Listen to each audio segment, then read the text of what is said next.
Alright, in this video I will go over and review parts of circles. More specifically, how to graph and write the equation of a circle, finding the area and sector area of a circle, and finding circumference and arc length of a circle. So let's start with graphing a circle. Graphing a circle needs two things, a center and a radius. So let's make some stuff up. For example, I have my XY graph here.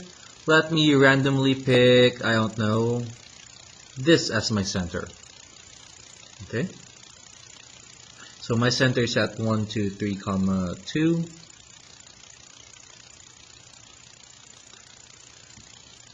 And let me randomly make up a radius. Let's say I have a radius of 1, 2, 3, 4, 5, 6. Radius of 6. So let's take a look at how to graph a circle like this. There's my center. Radius 6 means I go 1, 2, 3, 4, 5, 6 to the right. 1, 2, 3, 4, 5, 6 down here. 1, 2, 3, 4, 5, 6 to the left. 1, 2, 3, 4, 5, 6 up.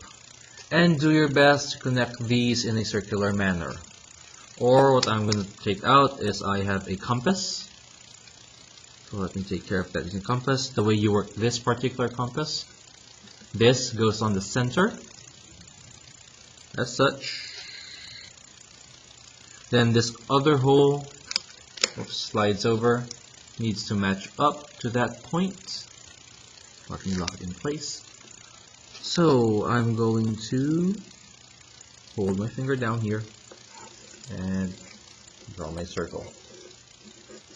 There's 1/2. Let me turn the paper around again. Alright.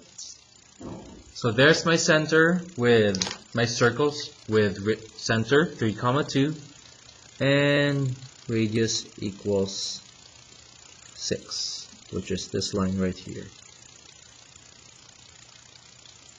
So the equation of a circle is expressed in the form x minus h squared plus y minus k squared equals r squared. From here, I take my points and plug it into my equation. Notice there's a minus in the equation. What the minus does in the equation is it flips your sign. So a positive 3 becomes a minus 2 squared plus, and a positive 2 becomes a minus 2. And then my radius 6 squared. And last step, 6 squared is a number that I can take. So we have x minus 3 cubed plus y minus 2 cubed, or squared, sorry, equals 6 squared, which is 36. So there's the equation of that circle and how to graph it. You graph it from the center and from the radius. Next portion, finding area of a circle. Area is expressed in the equation a equals pi r squared. So I have my radius over here. My area equals pi times 6 squared. 6 squared, which we found out over here, is 36. So area equals 36 pi. That's it. Now I want to find a sector area. Suppose I have, for sector area, a 120-degree angle. So sector area needs an angle. Let's say we have 120 degrees. It can be expressed in the form part of my area, x, over my full area, 36 pi, equals part of my angle, 120 degrees, over my full circle angle, 360. From here we cross multiply. 360x equals, when you multiply this out, I want my answer in terms of pi, meaning I do not type pi in there. 4320, and then I just write in pi, and last step, divide by 360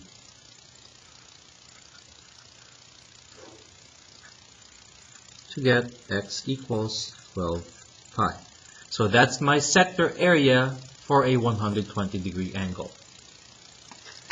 Last up, let me do circumference. Circumference is expressed by the equation c equals diameter times pi.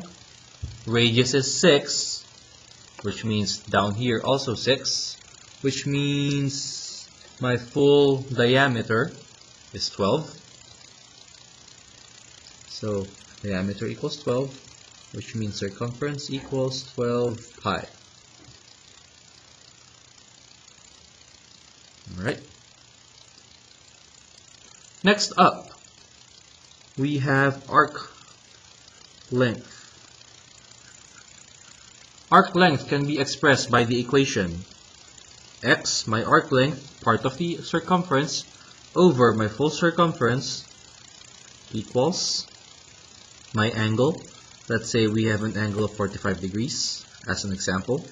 So 45 over 360. Part of the circumference over the full circumference equals part of my circle, 45 degrees, over my full circle, 360 degrees. Next, here we again, just like with sector area up here, we cross multiply. 360x equals, again, 45 times 12. Do not type pi in. 540 pi, something I just write down. And last step, we divide by 360.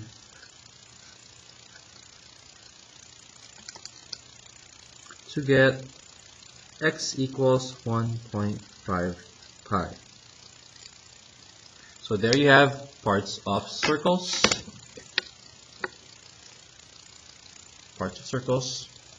Equation starts from center and radius, which goes into this form. And then sector area, which needs area to go into this equation. And arc length needs circumference, which goes in this equation.